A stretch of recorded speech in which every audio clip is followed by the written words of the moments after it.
Hello, everyone. Megan Boitano. I am excited for today's live interview with Heather Neal. Thanks, Heather, for joining us today. Before we kick off and do a little introduction of Heather, I just want to welcome you all, give you a little bit of background about the RD to RD live show. Since November, I've been doing a monthly live interview with a registered dietitian that has success creating a digital product or expertise that can be valuable for the rest of us who are building and creating online digital products. So we are moving to a weekly live show. So this is the first, it's going to be weekly on Wednesdays. Today we're doing it at noon, but going forward we'll shoot for a 1 o'clock live Q&A with another fellow registered dietitian or other expert that may help us in our journey to develop digital products. So we are going to go ahead and give Heather a chance to introduce herself. But I'm going to first just do a little bit of fangirl. Heather, I have such great admiration for her. I enrolled in her RD Entrepreneur Symposium would have been the fall, right, Heather? Mm-hmm. Yeah, and it was incredibly valuable for me personally. I learned a lot from the experts she brought together. And then I had the chance to kind of follow her on social media, her Facebook group, and I really wanted to learn from her, everything from her emails to the way she connects with her audience on social media. Really felt like I could learn a lot from Heather. So as I've done in other interviews, rather than just asking Heather independently, bringing her on to share that wisdom with a broader audience so we can all benefit. So Heather, would you kick us off by telling us a little bit about yourself, and then we'll chat about the symposium. Okay, well, thank you for saying all that. But anyway, I'm Heather. I'm a dietitian. Obviously, I have been running an online business for about 10 years now. So a lot of what I did over that time was trial and error and seeing what I could get to work, and then getting really excited when something did work. And so I've now turned that knowledge that I have and what I've been doing and kind of putting it back out there for other people. So other dietitians and nutrition professionals to be able to kind of get that jump start on their own business, whether it's private practice, a virtual practice, something completely online, writing books, speaking, whatever that is. So just kind of get people that motivation, that knowledge, and that empowerment to go ahead and do it. That's awesome. So how did you come up with the idea for the RD Entrepreneur Symposium? This is a huge undertaking to develop an online event of this magnitude. Just kind of walk us through how the event came to be and, take us back. Okay. So it was really a story of two worlds colliding. I've been running my business online, like I mentioned, and then completely unrelated, I'd won a seat in a local leadership program. And the goal of that program was to help build the potential of local women. And so my project for that program was to help other women build their businesses. So kind of dig into that online marketing, the social media, and help them create jobs that worked for them. A lot of them were moms that were at home or trying to change their hours to be with kids and family. And I was just walking around one day and I said to my husband, I'm like, man, I wish this existed for dietitians when I was getting started. Like, how great would it be just to have somebody be like, hey, here's what I've done. This is what worked. This is what didn't. So I kind of just jumped in head first and went for it. I didn't know what I was getting into. I just decided to give it a try. And it's been great for me because it kind of combines a lot of my passions. So, I'm still working in dietetics there, but I'm also helping others with their careers. And then I'm using some of my organizing and implementing skills along with just, instead of just nutrition work and stuff. So that's been really great. So balancing both, private practice, I know you do virtual nutrition services, and launching this online event. I know, as I interact with a lot of people in the Facebook group and other places, taking on, you've got your regular job and then you're building and trying to launch this huge project. How do you tackle that? I divide mine up into seasons. So like I said, I didn't intend for this to become a part of my business, but it has, and I've really enjoyed it. So I divide up my own work with the symposiums. I do the symposiums in the spring and the fall, and then I focus more on my own personal business in between those. So I just try not to do everything all at once, because that would be way too overwhelming. That makes sense.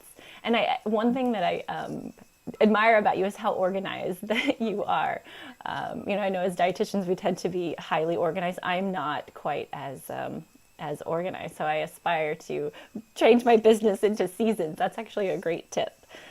So you mentioned you do it in the spring and the fall. So this coming up very soon is your spring launch. It's the third symposium. I don't know the plural form of symposium. Symposia, but that sounds weird. We can just, so I'll try to use the correct term.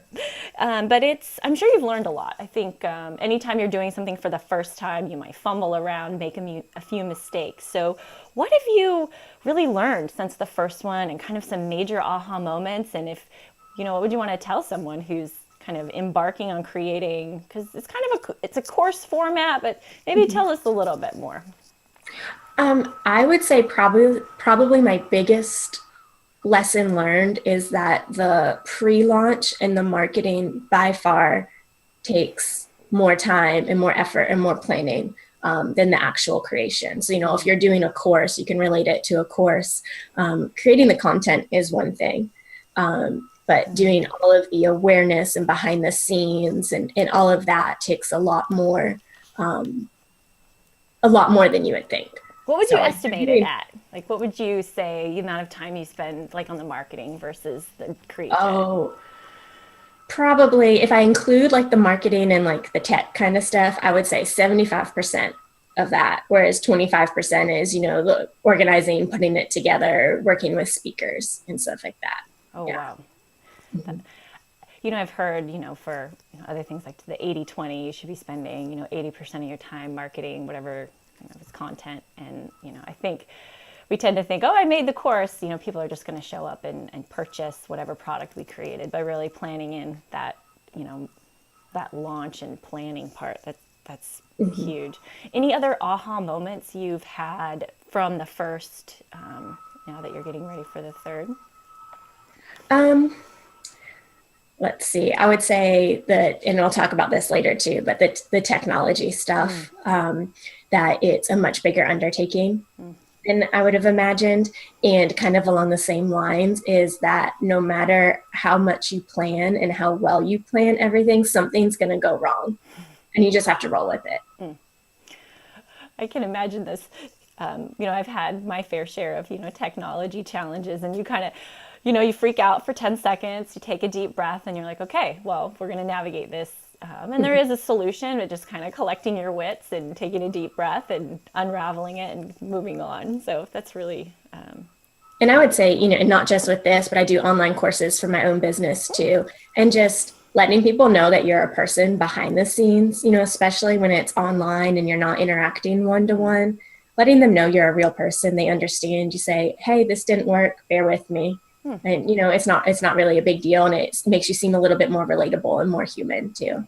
That's actually a valuable tip. I think we tend to, particularly in social media and other aspects, want to portray kind of this always have it together image that maybe isn't realistic and maybe makes it difficult for people to relate to us. Yeah, absolutely. Absolutely. And dietitians in particular, I don't know why I tend to be perfectionists. I know I am, and you can spend so much time trying to get everything right and perfect. And the truth is, honestly, most of the time your client or your customer doesn't care about that as much as you do. Oh, good point. So this is one question I really wanted to talk about is Teachable. So you used Teachable for the first two, and now you're moving over for the third into a self-hosted course builder. Before we talk about your current builder, talk to us about Teachable, what you liked. You're just getting started. I'd love to know your experience. So I had a really good experience with Teachable, and I highly recommend it for somebody that is just getting started or wants to test the waters. Like, you just want to dive in and see if it works and if this kind of approach is right for your business. I really like that it has like built-in drag and drop sales pages. You don't need to know web design. You don't really need to know, you really don't need to know anything. You just kind of plug and play and make it all work. You don't have to set up payment processors. It's got that built in. So they automatically directs you to a buy now button, then you don't have to do anything else. It just, it's all connected seamlessly. They've got features like built-in upsells. So somebody purchases your course and then they can be taken to a next page and said, oh, hey, you might also like this. Why don't you grab it now? And then they've also got a built-in affiliate program. So my two favorite things about Teachable are that it is all in one. You don't need to have a whole bunch of different pieces going together in order to make your whole thing work. And then two, that there's a support team. And so if something goes wrong, you don't know how to do something's not working, whether it's on your end or a customer's end, you've got a support team that you can submit a ticket to, and they've got a big Facebook support group and you can get help. So those are my two biggest things. So you made the decision to move away from Teachable. And I think a lot of people, as they grow, you mentioned it's a great thing for you as you get started. How did you know you'd kind of outgrown Teachable and it was the time for you to move to a self-hosted? And what was the motivating factor? Okay, so this is a little bit individualistic, but my driving force behind the decision is that one of the most important things to me for the symposium in particular is that my speakers had a good experience. So it's a revenue generating opportunity for the speakers, as well as a chance to get them in front of other people. And at the time of the last symposium, Teachable was having some hiccups with their affiliate program.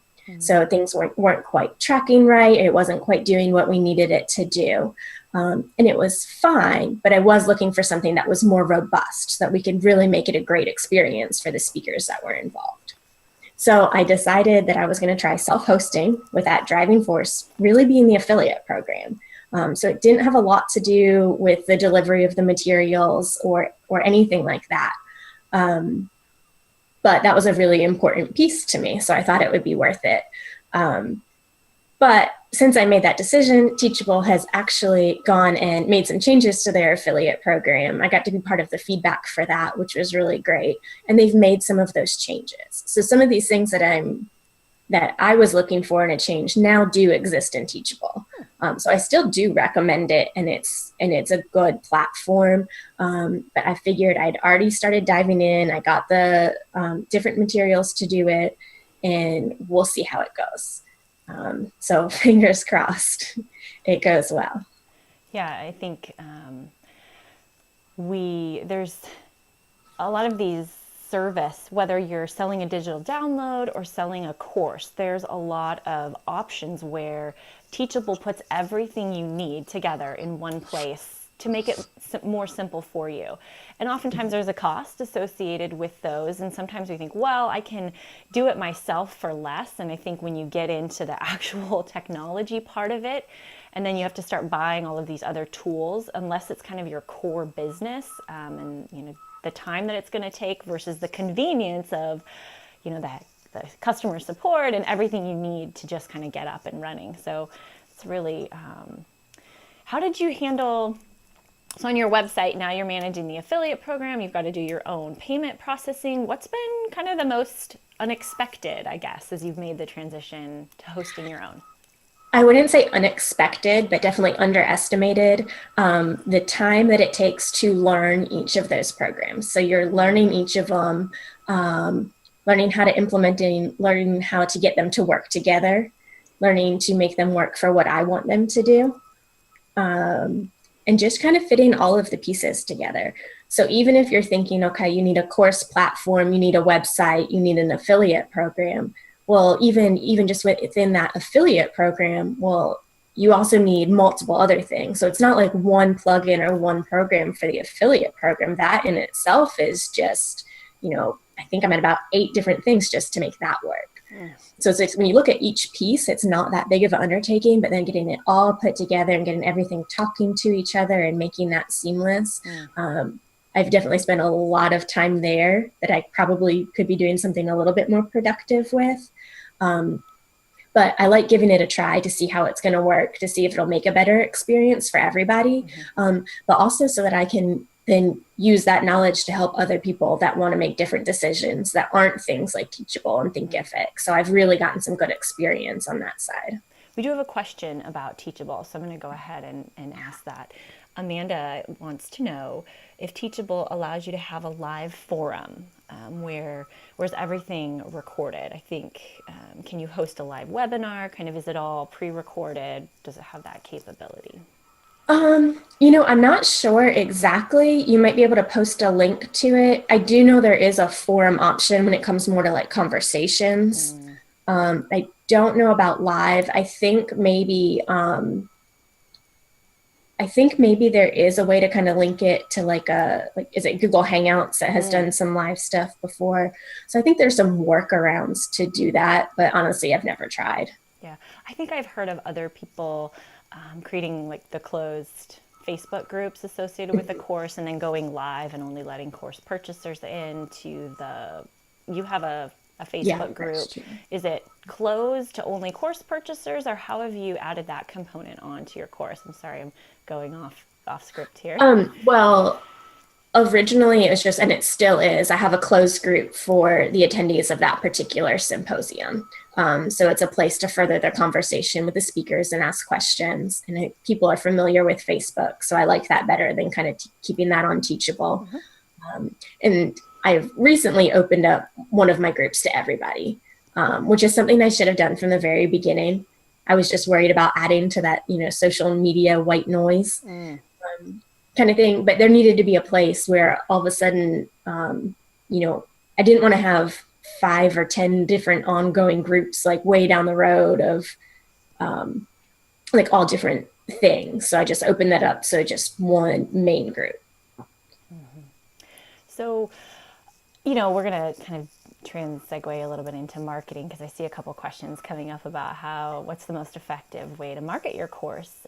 But just kind of this general theme that I'm hearing, and to kind of convey that, is that you don't have to know all of the answers out of the gate, and that you've made so many little changes over time. I think when we see somebody like you who's kicking off a third, symposium, and you're so knowledgeable that we all start somewhere, and that, and sometimes picking a platform that's going to make it easy for you to, get something off the ground, and that you can always change it, just start and then refine. It's one of my favorite sayings, just start. You can always make it better, and that we tend to want to make it perfect from the get-go. You can only research so much and plan so much. At some point, you just have to do. Absolutely. I definitely agree. Yeah.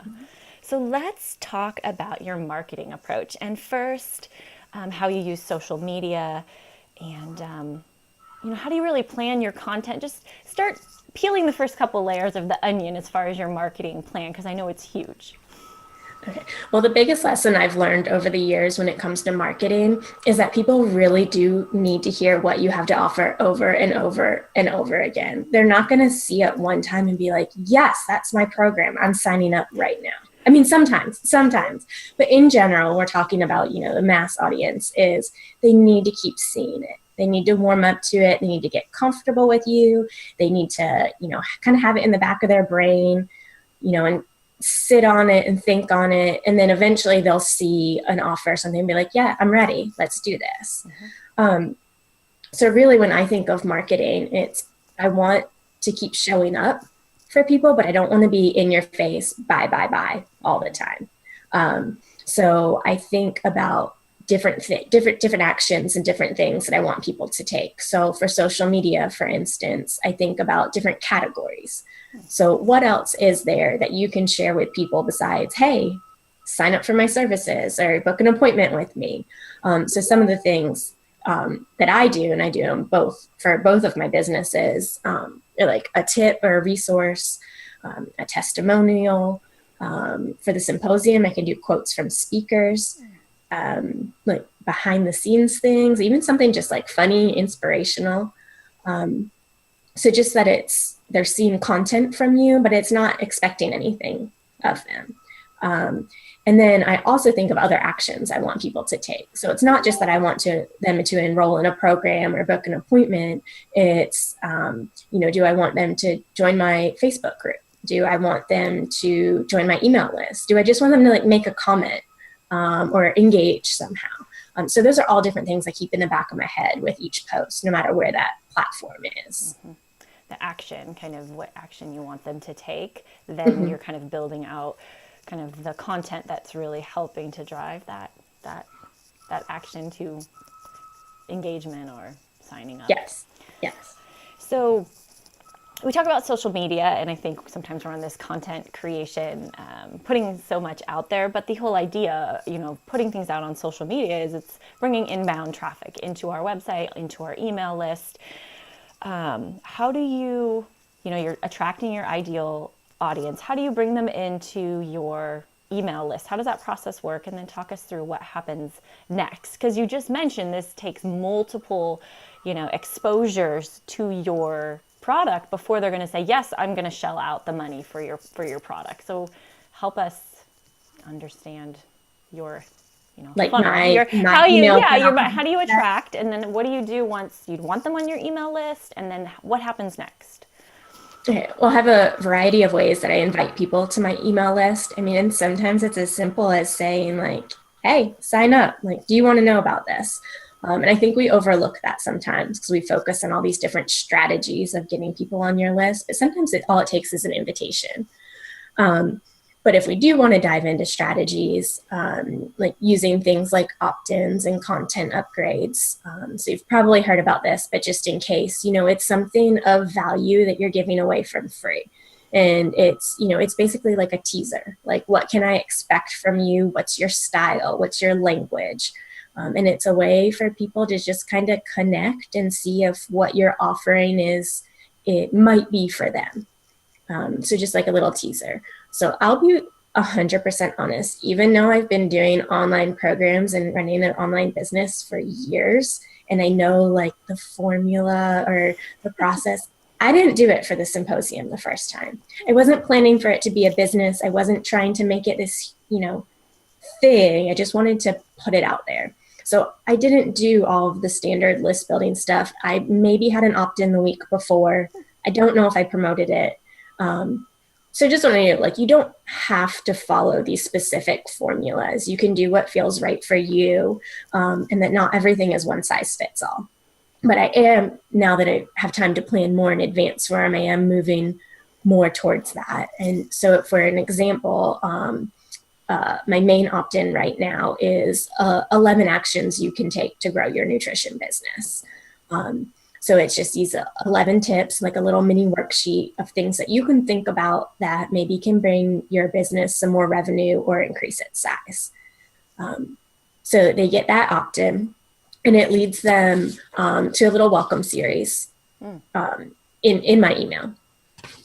And one of the things I get is, I think it's about 3 emails right now, and it's just saying, hey, I'm Heather, I created RD Entrepreneurs, this is why. Like, glad to have you. And then my opt-in leads them to some kind of bonus resource. So it depends where they kind of came in. But a lot of times I'll lead them to my resource library. So I have a free resource library. It's just a password protected page on WordPress. And I just give them the password and say, hey, check it out. So, I've let them know who I am. I've given them something else of value. And then I personally leave it there for a little while. And I don't keep bombarding with emails. For RD Entrepreneurs, I don't sell anything. I don't make any offers. For my other business, I have like small little things you can purchase. But for RD Entrepreneurs, I don't sell anything. I don't push anything. I just leave it at that. And then, once they have completed that welcome series, they're just on my main list. And if I send a regular email, then it will go to them too. What email marketing tool do you use? I currently use Mailerlite. I think it's a great beginner option. I think it's really intuitive. I find it more intuitive than like a good comparison entry-level program of MailChimp. I think it's a little bit more intuitive for me personally. And two of the reasons I started there is one, it comes with free landing pages. So you don't have to have a separate like lead generation program, or, I mean, you can use it for sales page, anything like that. So it was just one less program I had to have. And then also it's free up to your first 1,000 subscribers. It doesn't matter how many lists they're on. So you can kind of have a whole bunch of different lists for different things, and they're not double counting as subscribers, which some do. Yeah, your landing page for your free download looked fantastic, and it was through the Mailerlite free landing page. I use MailChimp, and it's also now offers free landing pages. However, mine certainly didn't look as nice as yours, and probably that has to do with your skill in designing the landing pages. But definitely, I'm looking at Mailerlite versus MailChimp. I've heard a lot of positive things about Mailerlite. So for those people listening in, we have another vote here from Corinne. She's saying love Mailerlite. So I think when we're looking for a lot of built-in templates and stuff like that. And then once you've designed one email, you can kind of design the rest based on that. So it's not like you're starting from scratch and you don't have to have a ton of design knowledge. And the automated email sequence that you mentioned, you can, I'm sure, go back and, see who's open just like you can with MailChimp. Yeah, they've got all kinds of stats. They have stats for their conversion pages. So I can see how many people visited the sign up page for my opt-in. And then I can see what percent converted. So how many people came, and then how many people actually signed up for it. Okay, so take me into, I'm going to just check the list of questions here. Amanda wanted to know what methods that you use to cultivate your audience. Do you just use yourself and your friends list, or, I know you run some advertisements. So how do you get yourself in front of what your target audience is? What's kind of your tactics? My tactics. I would say my main one is social media. I would say that's huge. Because when I first started this, I did not have a huge list of dietitians. I mean, I had my own personal business email list, but they're not dietitians. So essentially, when I started this, I was not list based. So I really do focus on social media. And for me, a lot of that's Instagram, just because that it comes easier for me. I relate to it. I use it. And I really think you shouldn't use social media because you think you have to. Just do what feels right. So I do a lot of Instagram, and honestly, that's mostly it. I have started using some Facebook ads, which is nice because you can do some nice cheap targeting and kind of play around there. So we'll see what happens there. In the past, it's helped a little bit, but I'm doing more of it this time. So we'll see. But also just to make sure that I'm reaching the right people. I really try and focus anytime I'm sharing something, whether it's email or social media, is I really try to get into the mindset of what my target audience, or who my target audience is. So I go back to the things that I was thinking and things that I was feeling when I was first getting started or trying to grow, or any places that I got stuck. I just really try to remember that anytime I say something. And I think we've had a couple of other guests who've talked about, speaking in the words that your audience uses and really appealing to the pain points, talking to them about their improved future state. Ultimately, nobody really wants to buy whatever you're selling. They want to buy, they want to buy your outcome. They want to buy the pain being resolved for them. And I think sometimes when we use those words, when we, make it about the transformation, the better future state, and where they're getting stuck, it really connects. And your posts and your social media does that so well. I'll say I kind of have a little bit of an edge, and I think a lot of people can relate personally to their businesses. So it might be something everybody can do. But for me, I've been able to, because I've been through it. I've run a business, I've started a business, I can relate. But one thing that's been really helpful, and you can do this no matter who your audience is that ask your audience. So whether it's a survey, you can do it through email, you can just post a poll on social media or ask a question. If you have a Facebook group, I highly recommend asking in that group, the questions that you have to, that you can ask as an administrator. go ahead and ask what is the biggest struggle, or what is your biggest goal, or how would you feel if, and have their answers and save them, and then use those exact words, or in your marketing, in your posts, in different things, so that you're speaking the way that they are, like you said. And also on that, go ahead and ask for their email address. I've done it two ways. One, I've linked to my or given a URL for my opt-in, and then I've just asked, hey, do you want to give me your email address? And for me, the second one has worked better, just because it's not a clickable link in those questions, but just another way to kind of reach people and get them there. Yeah, that's good. That's a good tip. So let me check over here. Okay, we're good on the questions. So I know I launched a course with Whitney Catalano recently, the Fast Track to Pretty Graphics, and we did kind of I crafted a launch series, like it was 8 emails to a list that we had built with a free download. And it was interesting to see what you read about as far as, you need to send 8 emails and you need to add the bonus. And it seemed a little like, really, does that really matter? People are going to want it or they don't want it. And it was very interesting that what I heard, I was on the Teachable Summit, the online, it actually worked. So I'm wondering what your course launch, your symposium launch, like email sequence, that I was surprised I could see when I had a special bonus, like how many more opened or how many people converted and bought. And then the 2 emails on the last day when the course, people, that there is a science behind how you kind of launch a course and how you get people to, once you have built your list, sign up. So talk to us about, how that process works. You said you don't sell to them right out of the gate. What happens next? Well, because it only happens in the spring and the fall, that's only 2 periods right there where I'm, selling. So the rest of the year it's just relationship building and talking and communicating. And for the symposium in particular, I do a little bit longer launch than most people recommend. And I send a little bit on the lower end of emails that's recommended. But it's worked fine for me. But I start with a early bird registration period and then do regular registration. And during those periods, I have a couple of sales or bonuses.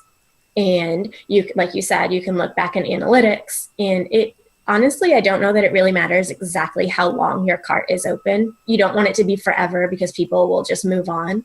But it's whenever there's a sense of urgency, like the price is going to go up, or I'm going to miss out on this bonus, or hey, it's going to close.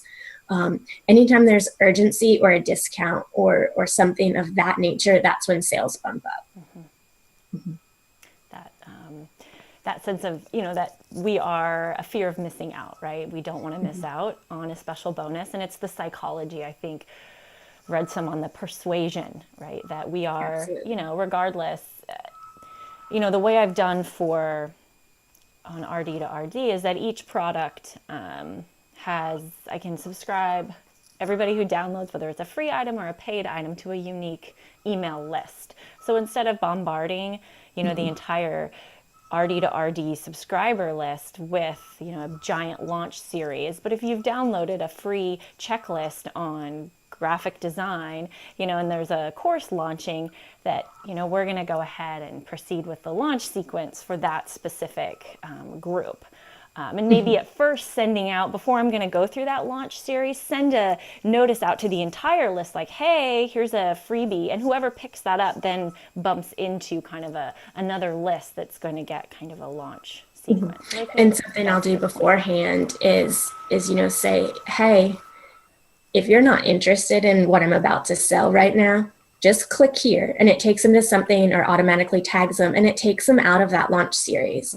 Because you don't want to lose somebody off your list just because they're getting overwhelmed with emails for something they don't want right now. So let them go ahead and self-select and get out of that, but stay on for the long term, because maybe next time they'll be ready or interested. So tell me, is that something you are able to do in Mailerlite? Yes, it's probably not as direct as something more robust like ConvertKit. Instead of tagging, they use groups. And so your group is basically your tag, but in your automation, you can have things triggered by different actions. So example, if they click this link, move them over into this group.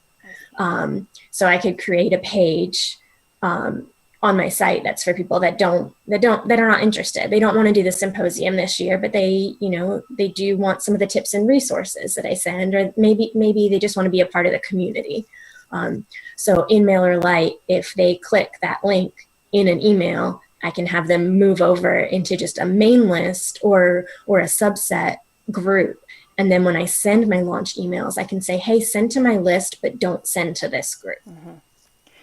And Amanda's is making a point about too many call to actions, too much selling, you can see some unsubscribes, and giving people the option of not being bombarded, but I think allowing them to continue their relationship with you and consuming your content. Because I was reading, the cost and the time to gain a new customer versus retaining a current customer that may buy from you in the future, that it takes like 6 to 7 times more effort to get a new person than to really take care of the people we already have. Yeah. And also on the same note is, you're going to get unsubscribers. Don't worry about it. You don't know how they got on your list in the first place. Maybe it just isn't the right fit for them. So, if they weren't going to buy anything, or they're not getting anything out of the relationship, it doesn't say anything about you that they left your list. It's okay. Yeah, that's a good point. Yeah. Don't get your feelings. Don't get your feelings hurt. So before we go, there's the sales page you mentioned that Teachable has templates. So a sales page is really important when you're selling a course. Teachable doesn't have templates. Oh, so tell me. Before I make an assumption, tell me about the sales page process, because it's, you have to have a good sales page. In Teachable, it doesn't have a template. It's got the page, so you don't have to build like an external website that then promotes your Teachable course. But it does only have one page. So if you want more pages with more information, then you would have to also put like that on your own website and then link there. But it does have one main sale page, and you can put like different snippets. So you can put in a picture, you can put in HTML, you can put your buy buttons anywhere you want. You can automatically post the course curriculum, different things like that. So it's got like little widgets you can use, but not pre-built templates. Oh, okay. Because I know some course offer kind of templates that are, built to, sell courses. So it takes a little bit less of the work. So I would say it definitely takes less work. You can kind of take what they already have there and put your own text in and like be ready to go. But you can also add in your own stuff too. But it's not like, I wouldn't say templates in terms of different designs and lots of layout configurations and things like that. So how did you tackle, I wrote a listing for a course recently, and it's kind of hard coming up with the copy. One, you want to describe your course, so you don't want to be too wordy. You want to talk the way your audience, like where do you put testimonials, and where do you talk about yourself as the instructor, or whoever's teaching it? It's a big undertaking. How did you're getting ready for your third launch, from the first to the third. How did you tackle writing copy for your sales page? Okay, I could probably go way into depth on this and talk forever about it, but I've got about 5 minutes left. So we'll kind of hit the big stuff, and I'm happy to talk with you more about it later or answer more questions and comments. But I'm not a salesperson by nature. So sitting down and writing the sales page is, the fact that you wanted to talk about this, I thought was very funny. But it just shows you, if I can do it, so can you. But I really just put myself in the shoes of who I thought the symposium could help. I really thought back to how I felt when I was first getting started, how I felt at any big transitions, like when I shifted focuses or wanted to change format. And I just really focused on how that made me feel and how that made me think. So those things had nothing to do with any of the details. It was, I was frustrated, I was overwhelmed, I was confused, just all of those things. And that's something where you can go back, like we talked about, what language does your customer use? What language are your clients using? That's something you can pull in there. Like with nutrition, you can say, I'm an integrative dietitian, and I can teach you all about nutrigenomics and how to fix your gut-brain axis and all this. Well, does the person that wants to sign up for your course, do they know that that's what they need help with? Do they know what that is? They think, no, I feel bad. I can feel better. How can you make me feel better? So I know we have so much information we want to share, but you just kind of hold back on that a little bit and hook them in at the beginning. So think of it more as like an emotional hook, get their attention. And my main goal is to have people saying, yes, me too. Yeah, for sure. Yes, that's exactly how I feel. And once you've gotten to that part, then you can come in with some more of the details. So for a symposium, instead of saying like, this is an online conference with 20 presentations and the speakers are going to speak on topics X, Y, Z. None of that. You won't find any of that up at the top. It's all when you get to the bottom. Sure. Once you've decided like, hey, I'm interested, I like this, then you can put those details in there. And I think just quickly, a couple other things to include on a sales page. So first, you're going to hook them in with that emotion. You're going to relate to them. And then you're going to show them how you're going to solve that problem. And then you can move into things like testimonials. That's a great way of showing how you're going to solve the problem instead of telling people. You can hear from somebody else whether it, how it's helped them. And then probably after you've talked about some of the details, you can go ahead and address objections. And I like to do that in a like a FAQ.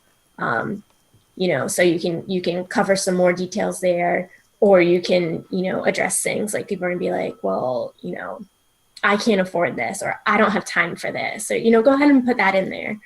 And then I like to put like an opt-in button. So like your standard, like buy now button, I like to put it in two places. I like to put it kind of in the middle. Because if somebody is familiar with it already and like your cart's just open and they're just ready to sign up, they don't need to scroll and scroll and scroll and scroll. Just let them go ahead and register. And then one at the very bottom, because they've read all the material and they're ready to purchase. And don't say buy. You don't want to remind people that they're spending money or telling to do something. Like making an action they want to take, like count me in, or even sign me up, enroll, something like that. Or, like I like on my opt-ins, I say like, heck yes, just something that's not so serious and, click here to purchase kind of thing. That's there. And then one last thing about sales page is to focus on headlines, because people skim and sales pages can get long and people are going to skim and take away the main point. So make sure you've got big, bold headlines that cover some of your main points, not just like titles of sections. Like don't make your headline details. Be like, oh, let me show you how you're going to do this, or something like that. Yeah, your sales page is fantastic. So anyone who's listening in is looking for, all of what Heather's talking about as you visit her website, which you can get, I think it's rdentrepreneurs.com, and then /symposium is the web address to go directly to the information about the upcoming symposium. But I do see we have a question here about whether or not there's CEUs with your upcoming symposium. And before, I know you need to head out like in the next 30 seconds. Tell us about how people can find out more about your course, your event. Okay, there should be CEUs. I've applied for them, but it's a really long process to wait and find out if you get them. So I can't make any promises about that yet, but that is the intention, and I will share that as soon as I know. And to find out more, like Megan said, you can go to RD Entrepreneur /Symposium. It's not an active sales page. It's not ready yet. So, but that's where you will find the information.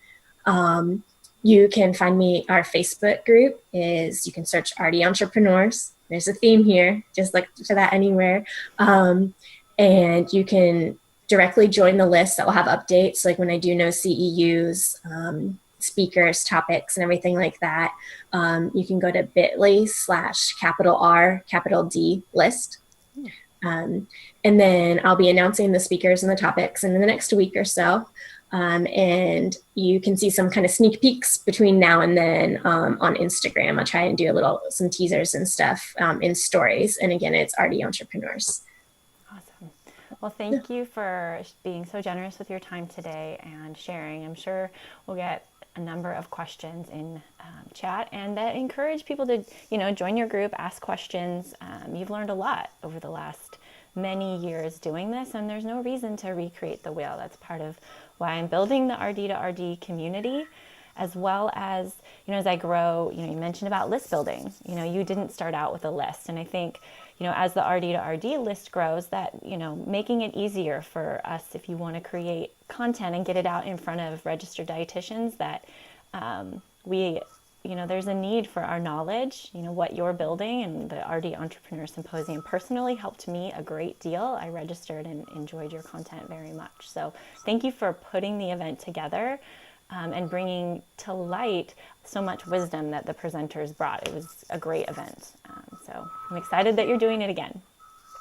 Well, thank you so much for having me. And I love what you're doing. And, a big part, and I hope this shows in what I do, but a huge part of what I do is, emphasize that community over a competition. We're all in this together. We can learn from each other, and we can kind of take things from each person that's worked and hasn't, and kind of build our own things without, like you said, reinventing everything. So I love that what you're doing supports that same kind of collaboration. So thanks again. I know you're headed off. Grab your son, and it was fun chatting. And we'll talk to everyone in comments. Okay, yeah, I'll be happy to answer any questions there. So awesome. Thanks so much. Thanks.